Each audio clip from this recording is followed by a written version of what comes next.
of Simon Says Let's Talk Business. This is your host, Al Simon, with Sandler Training, and we're on Business RadioX today. And as usual, this show we talk with high-performing business professionals, and we do it in order to sharpen our skills, learn new and great ideas and concepts, and share best practices. And we get to know really smart people, which is awesome. And my two guests there are smiling when I said smart people, because they know they are. That's right. So you're going to enjoy this today, this show. We're going to focus on two tremendous business professionals and what they're doing and how you can plug into them. So listen carefully and take notes and ask, and pay attention when at the end of each segment we're going to give you their contact information so that you can plug in. And as always, at the end, we'll finish it with a sales tip from me in the Ask Al segment. So here we go. Simon Says, let's talk business. We've got Richard Kirby, the principal of Decision Point Executive Coaching, with us today. Richard, welcome. Hey, Al. Thank you. Glad to be here. We've known Richard a long time. He's a terrific business professional. We also have Christian Brown, who's a ghostwriter and a podcaster, right, with Visionary Writing. Welcome, Christian. Thank you. So, Richard, let's start with you. So your company is Decision Point Executive Coaching. So you coach people like me, don't you? I coach business owners as well as key corporate executives. Okay, so there's really two sides, business Yes. owners and then key corporate executives. Right. Okay. That's got to be very interesting, and you really must have to be able to keep it straight in your head because there's two different purposes there, right? Exactly. Yeah, Okay. One is for the individual, more or less, and the other one is for the overall business. Okay. So the business owners, you're helping them with everything, right? Processes, systems, as well as their goals and visions and so on. HR, finance, everything to make the business better, make it more profitable, and also get them out of the business. It's where they're not working 40, 50, 60 hours a week unless they want to. Okay. That's interesting you said 40, 50, 60 because most entrepreneurs I know are like 60, 70, 80. Well, I think you have to decide how important is your business versus the rest of your life. And everybody talks about work-life balance. So, But nobody does it. Well, a lot of entrepreneurs I see have a problem with that. Yeah, Do they? They get so absorbed that they can't back away or they don't work at backing away from it. Right. I imagine that is a problem. It is. And some people are just naturally workaholics. Yeah. And they're very difficult. It's like you can't hardly look, but you can't get them away from their death grip of being deeply involved in the business. And other people want it, and will actually work toward accomplishing that work-life balance. But what if you're so passionate about what you do, and so enjoy what you do that you don't mind working 50, 60, 70 hours a week? How do you coach those folks? That's fine. Then they have a lot more time to be more effective in their business, and we just look at where they're spending that time. So you only have so many hours in the week or so many hours you'll devote to the business. So the question is priorities. Where are you spending your time, and where could you be spending your time? And most entrepreneurs are so deep in the business they haven't stood back and looked at where do they really want to go with the business, and what things are they doing that need to be changed or dropped or added to get them toward that long-term goal. They're just sort of picking up every day, going to work, kind of like a worker in a business. They're sort of like a shadow employee. Yes. It just happens to own it. Yes. And as a coach myself, I'm quite certain that your coaching with your clients is confidential. Yes. So sometimes they probably share with you that they're working too hard in the business, even though they love doing it. Yeah. And their personal life, their family life is suffering. Yeah, I had an owner who, basically said, I go home every night at 8:30 and collapse on the sofa. Well, he had two children that were under 10 years old. Oh, my goodness. And a wife. He was married. And so I asked him, one of my favorite questions to ask those people is, if you go home tonight and your wife has packed up the kids and left you and said she wants a divorce, how would that feel? Because until somebody recognizes their potential consequences of their behavior, many times they can't change it. Or does he really want to change, right? Does he prefer the business over the family? True. Some people escape in the business from, or maybe a not so good relationship. I really have often felt that was kind of the dark side of the the American dream, the free enterprise kind of thing, where we don't really value work-life balance. We say we do, but we don't really in our actions and the way we spend our time. Do you see that too? Well, I see it in older people, and as you go down in age, I mean, when you get down to 30s, 35-year-olds, I work with a lot of entrepreneurs that are in the 30 to 35-year-old range, and in those cases, they do value work-life balance, and they look ahead at the older people and go, hey, that's not for me. Although she's not an entrepreneur, I can give you an example. My 35-year-old daughter just announced earlier this year that she was basically quitting work and not going to work anymore. Now, not literally, but she basically quit her job and said, I'll work part-time whenever I feel like it. So she considers herself semi-retired at 35. And, they've had a lot of data come out lately about how many people have dropped out of the workforce. She's one of them.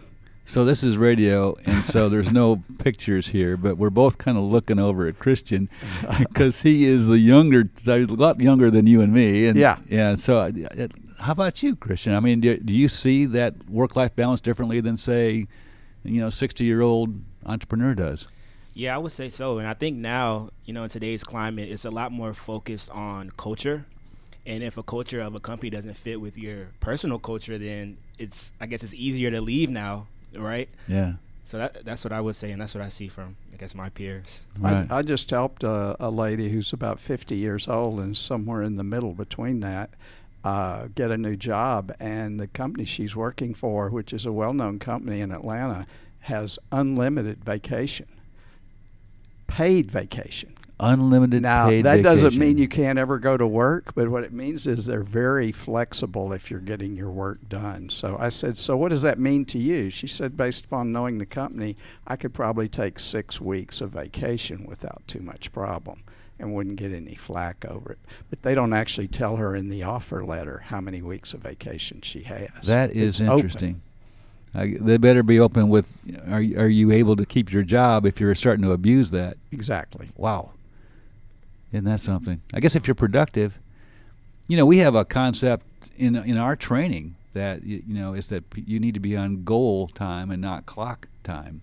Yeah. Same thing. If you're productive, if you're meeting and exceeding your goals, hey, you want to take some time off, take time off. Well, I occasionally quote The 4-Hour Work Week. I read that book probably 15 years ago. And, it basically says, here's how you get your work life down to 4 hours a week and then enjoy all the time you have available as a result. And so I think that's a little utopian or idealistic, but a person who's working 60, if I can get them down to 25 or 30, I think that's really great for an entrepreneur who's making a lot of money in their business. I think I'm doing good by getting down to 4 days a week. That's I'm not sure I could do 4 hours. Well, you're better than much better than average. Well, my clients probably wouldn't like it if I was only available 4 hours a week. There's that too. Well, you have to train your clients too, right? That's right.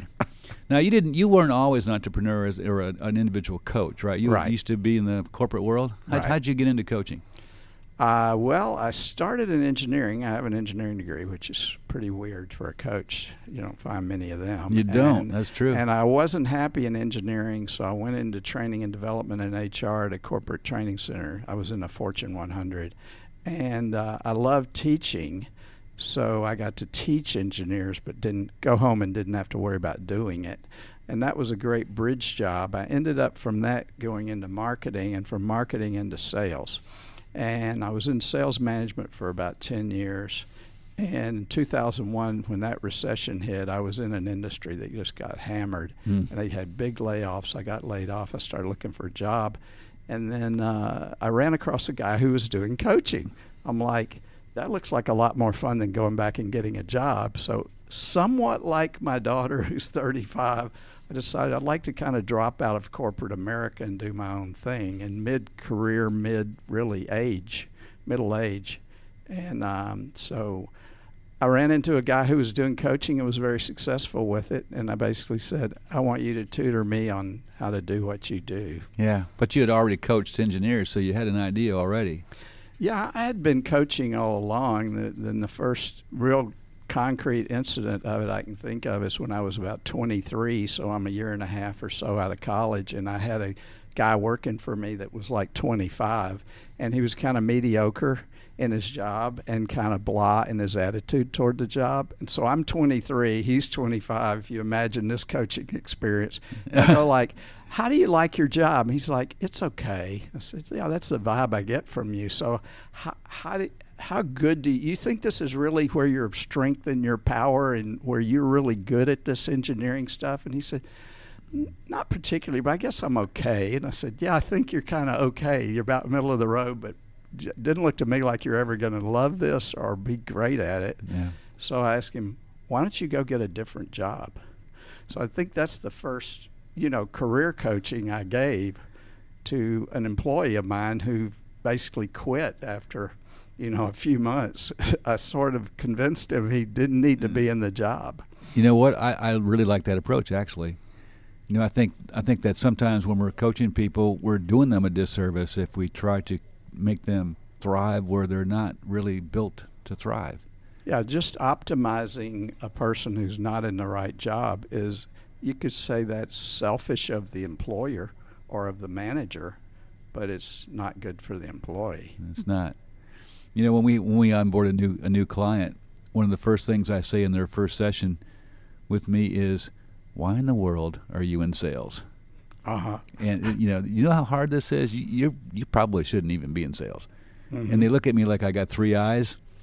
But I want them to think hard through it because, selfishly, I don't want to spend a lot of time and effort with them if they don't really want to be better in sales or sales management for that matter. And they would be better off thriving elsewhere if the career. So I like what you're doing with that whole idea. You're just setting them up in advance that when they go to sales training, I don't know about, Sandler, but I'm talking generic sales training.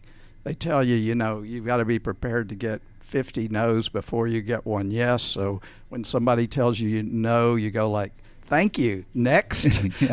I only need 49 more prospects and I'm going to make a sale. That is really hard for a lot of people. It is very hard, and that's why I don't like that saying that people say, sales is a numbers game. Because if that's your attitude about it, you really ought to go find another job. Mm-hmm. It's just not that way. Mm-hmm. And, and in any kind of career, right, if you're not prepared for the worst day and being able to handle that and thrive in that scenario, you need to go thrive elsewhere. Absolutely. Yeah. Makes sense. So you mentioned before, Richard, that you coach entrepreneurs, business owners, right, presidents, CEOs, but you also coach executives who don't own their own business. Correct. Tell us about the difference between the two. The difference between the two. Well, the difference in the coaching is I'm trying to accomplish two different things. With business owners, I'm trying to optimize their business while improving their work-life balance or whatever other personal thing they want to get out of the business that's non-business.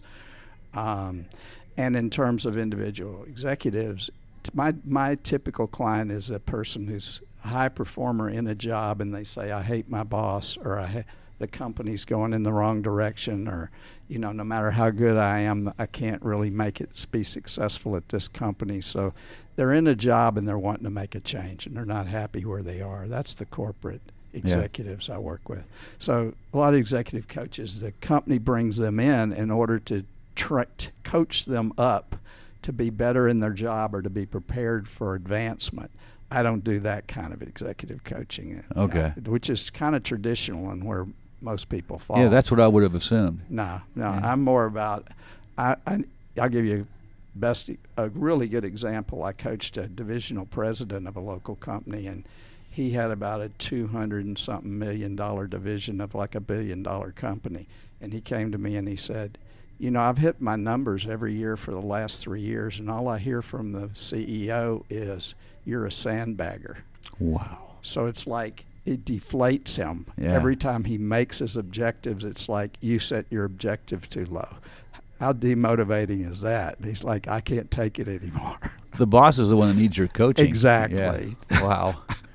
So there is a common saying that's running around social media these days, Richard. I want to ask you about it. Okay. And it is that people don't quit jobs, they quit bosses.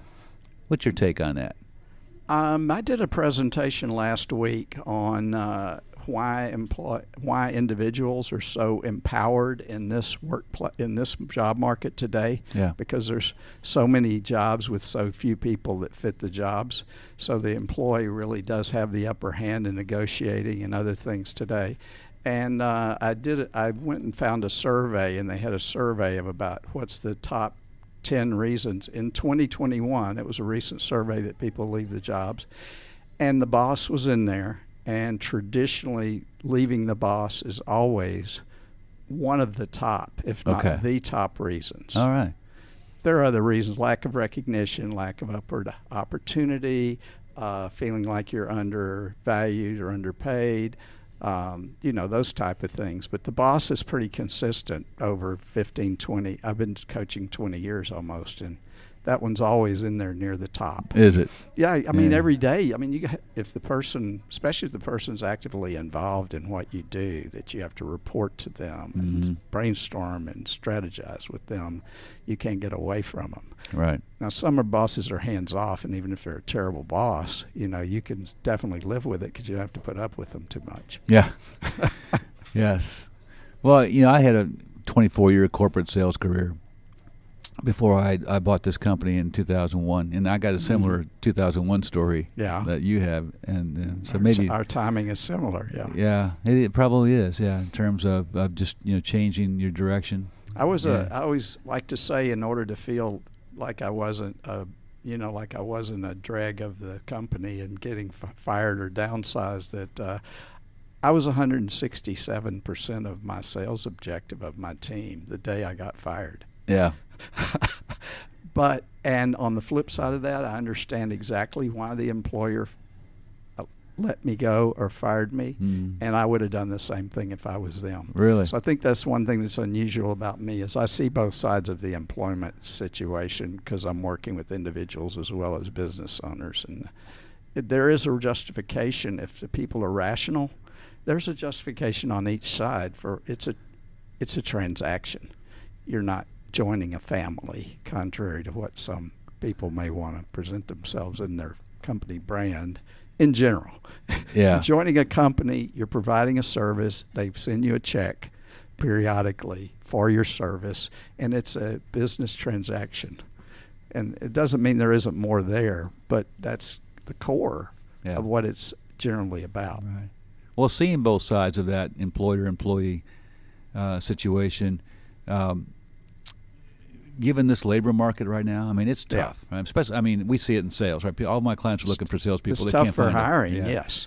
So what is your take on that and what's going on today? Well, in this presentation I did last week trying to explain why the employee has the upper hand over the employer, I pull some Bureau of Labor Statistics charts, and one of them shows the labor participation rate, and it's steadily gone down over the last 20 years. But that's your daughter's fault. Yeah, she's one of the contributors to that, exactly. So she would be listed as out of the labor force, right? And she's 35. But it showed that over the last 20 years, the labor participation rate has gone down 5%. Of that 5%, 1.5 of it has occurred in the last year. So a third of that 20-year history of decline has happened in the past year. Okay. So that gives you an idea. People really have dropped out, and if they don't come back, then that side of the equation of the supply of labor, let's say supply and demand, is there. And likewise, the number of open jobs, because there aren't the people there, is do you think that's generational or technology or lots of different reasons or what? Well, I think, in 2001, one of the reasons that I got downsized was because of 9/11. Yeah. And what happened in that year, that was a major event. And I think there are a lot of people who've reassessed their lives. And I did at that time, and that's probably the reason I went out on my own. Right. So now here we are, and we have COVID, and everything's shut down, and all the social and other and business, how you work and how you do your job has been turned upside down. I think it's a significant emotional event, as Stephen Covey or somebody said, that's changed a lot of people's attitude about work. Yeah, it definitely has. I see that for sure. Christian, you got a comment on that? Yeah, I had a question for you. So you described the profile of an executive who's a high performer but wants to leave their company. Yes. What is usually the biggest mental roadblock that someone like that has? I don't see it so much as a mental roadblock. Well, I guess I would say motivation, that they don't have sufficient motivation to go take action. So they have a pain, but they're not willing to take action to address the pain. So when I show up, I kind of become, okay, I got to do my job. I really don't have time to make this, but you're going to kind of be my coach and guide me through this. So I'm sort of, you might say, the project manager or the efficiency expert at how to get from point A to point B while still juggling all the balls at their current job. Yeah, and their motivator too, right? Absolutely. Yeah. Absolutely. My philosophy or attitude or whatever belief is that I believe everyone is underutilized. I mean, everybody. So I approach every person and every business owner as if I'm not going to tell you you're an underperformer to you or, trash talk you, but that's what's in the back of my mind is you're not anywhere near what you could be. Your business isn't, and you as an employee aren't. And so I look at there's a huge gap that I can help fill some portion of that will make things better. Oh, absolutely, yeah. And in coaching, we say coaching is caught, not taught. So they really have to come to that conclusion themselves through your help, right? That, hey, I'm not doing what I could be doing. Yeah, the first of the first three clients I had, one of them was a CFO of about a $50 or $100 million company, and he got a job of a CFO of a $1.2 billion company and doubled his income. Most people I meet don't see that as a possibility for themselves. Mm-hmm. But it is. At least I believe it is. Well, if our listeners who are looking for a coach, if they wouldn't probably hire you if they didn't think you could believe they could double their income, hopefully. Yeah. Or get some results, whatever results they're looking for. So, we've been talking with Richard Kirby here, the principal of Decision Point Executive Coaching. Works with business owners and entrepreneurs. He also works with executives and companies. Richard, you get results, absolutely. So, our listeners, if you want to get a hold of Richard, what's the best way, Richard? Well, my website is myname.net, Richard Kirby, KIRBY.net. So you can find my contact info, read information about the different coaching services I have, and then, of course, my phone number is 770-366-5875, and my email is richard@richardkirby.net. Excellent. Of course, all those, the website, the email address, the phone number, they're all on the RadioX website as well. But again, it's richardkirby.net and 770-366-5875. Richard, thanks for joining us. Thank you, Al. I appreciate the time and your interesting questions. Well, you're welcome. This is Al Simon with Sandler Training, and the show is Simon Says Let's Talk Business here on Business Radio X. I keep saying that, but I wonder if people actually remember the game Simon Says. I don't know. Is that... I think so. Okay, good. All right. One of those classics, you can't forget. Simon Says. There you go. Well, the voice you're hearing now is the voice of Christian Brown. Christian is a ghostwriter for Visionary Writing is your company, huh? Yes, sir. Visionary Writing. Visionary Writing. And you're a podcaster. Yep. I have a podcast. Been podcasting for about 3 years, so not as long as you, but almost. Well, but you probably do it more often than I do. I'm like a sales trainer and coach who sometimes does podcasts. Yeah. Okay. Probably then. Yeah, probably. Yeah. There you go. So tell us about Visionary Writing. When did you start it? Why did you start it? What do you do?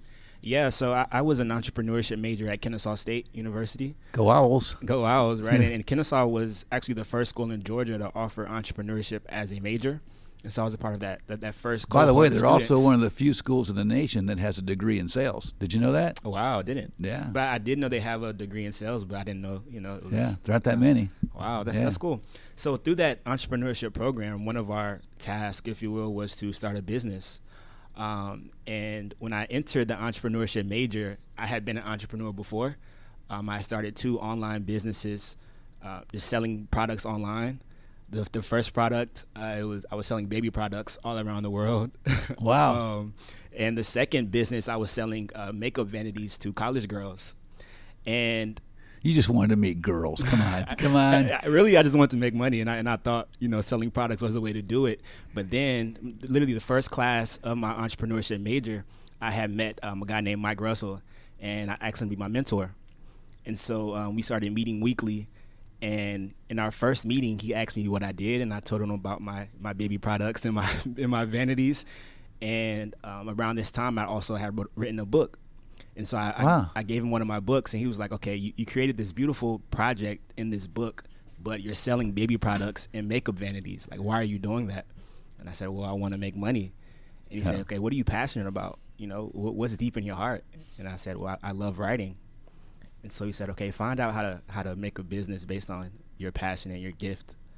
And that's when I thought about visionary writing, the idea of taking a story from someone's mind or someone's life and building it into a book and selling it online. My goodness. So how many of those can you do at one time? Is that just like you can only have one project going at a time, or do you find a way to do more? Yeah, so luckily, also through the program, I got the idea from my professor to bring on other writers to join me.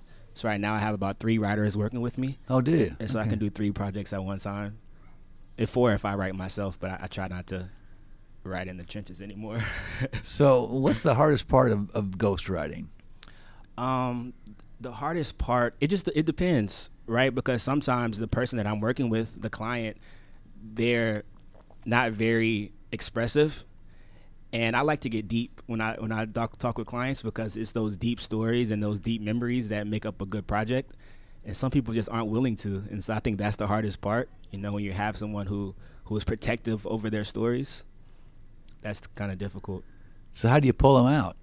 I keep asking. Just keep asking questions. I keep asking questions, and sometimes I remind them, like, hey, I know this is maybe a tough topic for you, but it's these tough stories that make you relatable to other people, right? And it takes that vulnerability to create a great project. Now, do they ever tell you a story because you keep asking, but then say, don't put that in the book? Yeah, for sure.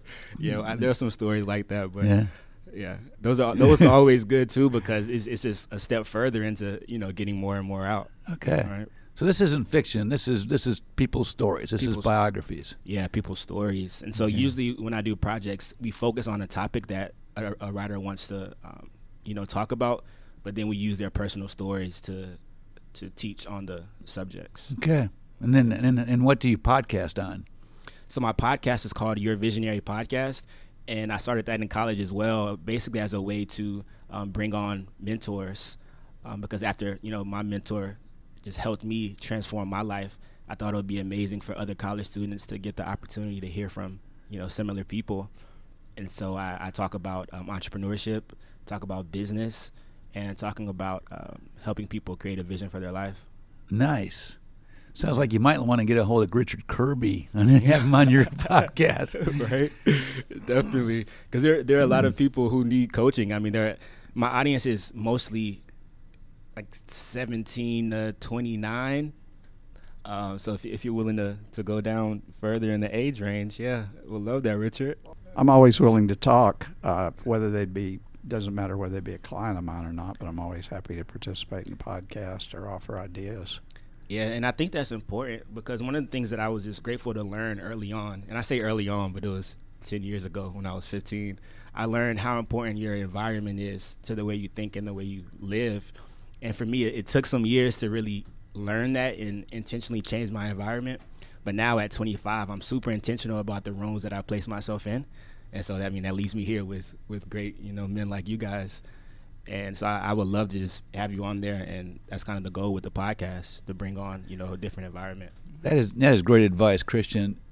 People don't often think intentionally about, how they fill their brain, where they listen to, where they watch, where they read, who they hang around with. And it's such an important thing to create the environment where you can thrive. All right. Isn't it? And obviously you figured that out, because you say 3 of your projects have reached #1 in Amazon's best new release list. Yep. That's very cool. Yeah, the last 3, yeah. So now, I built up a process to where I've just gotten good at it. I just got good at it, and so so your mentor was right? Find something you're good at, build a business around it, and go. And the great thing is, my mentor, I wrote his book and released it maybe 2 months ago, and he's already sold over 400 copies. It was an Amazon #1 bestseller. Yeah. And it's just been an amazing full circle moment for us. That is awesome. That is awesome. Yeah. So, all right. So you've had a mentor, and when you're ghostwriting, you're kind of a mentor, right, to the writers, or to the people that have the ideas and the stories. So what's the best advice you can give someone, first with being a mentor, and then secondly with having a mentor? Yeah, I want to start with having a mentor, because that's, like I said, that's one of the things that just changed the trajectory of my life. And with having a mentor, it's important to show up. Show up every time you can. And my mentor, he told me what set me apart from the other kids that have asked him to mentor him is my effectiveness when it comes to just showing up and saying, hey, when can we meet next? I want to see you. I want to talk to you. So that'll be my advice to someone who is looking for a mentor or is being mentored. Show up and don't be afraid to ask. And when it comes to mentors, I think good advice would be to just be vulnerable and be truthful with stories, because sometimes I see mentors, they may try to paint a picture of what they think the mentee wants or needs, but at the end of the day, if it's not real, then that would be, they're going to feel that. Yeah. I think some mentees are afraid to really open up because they're afraid of change, maybe. Yeah, or afraid of judgment. That too. So yeah, it's a lot of fear when it comes to that, but you can't grow unless you do that. Yeah. Mm-hmm. That's awesome. True. Very good. Well, Christian, obviously you're doing things well because of the results that you're getting, and it's awesome that you've taken this path. And podcasting, ghostwriting, that's very cool. Yeah. So if our listeners want to get their story published and need someone like you and your help, how would they best get a hold of you? Yeah, so my personal website, IamChristianBrown.com. My ghostwriting information is on there. My personal books are on there. And that's just the best place to find any of the content that I've ever created. Okay, IamChristianBrown.com. Yep. There you go. Love it. All right, well, Christian, it's great to have you on our show. Simon says, let's talk business. Thank you all. So thank you for joining us. And Richard, appreciate you being here too. You're welcome. Simon says, let's talk business. We've got some great ideas flying around today, some real wisdom from two professionals. And I hope that you, as a listener, took notes. And I hope that you'll contact these gentlemen and get some, plug into their good help, good stuff. Okay, well, let's transition to the last part of our show. This is what we call Ask Al, the Ask Al segment, where we take questions on sales from our listeners and we answer them on the air. And so if you have a question about sales and you would like me to answer it on the air, then send your question to al.simon@sandler.com. And you just might get your question read. Like Amanda here. Amanda says, this is her question. This is fairly complicated question, so everybody listen up. Amanda says, my customers keep asking for my price range, from my lowest package to my highest package that I offer in my services. So she says, when I share with them my cost range, they don't call me back, or they just go elsewhere. By the way, we call that sticker shock, right? Sticker shock is the common word for that. And so she says, how do I direct them away from that question and help close more deals? And that's the bottom line. Okay, so think of yourself as a prospect for someone else. You're sitting with a salesperson, and you're a prospect for that salesperson. What do you want to know? Well, you want to know how much it's going to cost me, right? That's what you want to know, and that's the common question. And if you're in sales, you got to be ready for that question. It's going to happen. And you got to be able to answer that question. Very important. However, there is an order to things. And in order to eliminate, or at least in some way mitigate the that price shock, right? I mean, in order to get rid of that, or mitigate it, you have to be able to handle the order of things. So we always say that you never cover money or budget before you cover pain in your sales conversations. What we mean by pain, we mean that pain is the reasons why people might buy from you.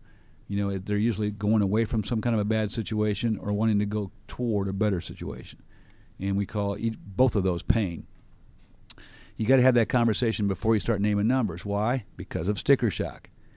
If you think about it, if you think, if you as a prospect for someone hear a number that was higher than you expected, and they haven't taken you through really what we used to call a value proposition, probably still do, but you don't have a value proposition to attach to that number, then immediately in your mind you eliminate this particular seller. Fair? That's what happens. All right. So that's what's happening to Amanda, apparently. And so what we really need to do is we really need to make sure that we say to someone who asks us about price, and they don't know they're asking out of order, right? They just want to know. So you say, Christian, that's a great question. Obviously, you need to get the answer to that question. So let's get that for you. Here's the process I use to get you there. I got a few questions. Probably take, 15, 20 minutes to ask you enough questions so I can narrow things down, give you a great idea of how we would package it for you and what your investment would be. And then at that point, you can tell me either to go jump in a lake or you can say, okay, let's take another step and see if it makes sense. Does that sound fair? It does. Sounds fair. And, of course, we call that in our world an upfront contract, but it's a way of keeping control of the sales process. Now, if Christian says, no, I don't want to go through 15, 20 minutes of questions. I just want to know the price. Just give me an approximate range. Well, if that happens, then you've got to go ahead and give him a range. But you got to make it a pretty big range, right? You can't start making assumptions, because what if I say to Christian, well, okay, I bet it's probably going to be around $50,000. And so now he's happy because he's got a number. Maybe he's unhappy because it's more than he was expecting for whatever it is I'm selling. Well, then I'm going to have to deal with that expectation. But at least I've got something on the table, and if he wants to back out now, I should let him and not even talk too much about the pain. Okay? But the other problem is if I tell him, let's say $50,000, and then we talk more about the pain, and I realize, scope creep, this is really more like $70,000, well, then I got a problem because I circumvented my system of selling because I didn't like him making me uncomfortable with his questions, and now I've really shot myself in the foot with this person. So you really got to say, you know what, Christian, I appreciate that you really want to know, and that you don't want to go through 15 or 20 minutes worth of questions. I get it. I wouldn't either, probably. So I can give you an idea, but then we really need to narrow it down after that. You okay if we have that conversation? And then, and by the way, if he balks a second time at that, Richard, I'm probably going to think in my mind, this is not someone I want to work with anyway. And because if you think about it, someone who wants you to get off your system and follow their system and insists on that, when is that going to stop? If they become a client, are they ever going to stop trying to run your business? Right? They're never going to stop. That's just the way they are. They're going to always want to make you follow their lead. Okay, well, if that's okay with you, fine. But most of my clients, no. They need to have their system because they know what works. So, Amanda, that's the way I would handle it if I were you. You may not like that answer, but you know what? At Sandler, we say sometimes you got to have 5 seconds of guts.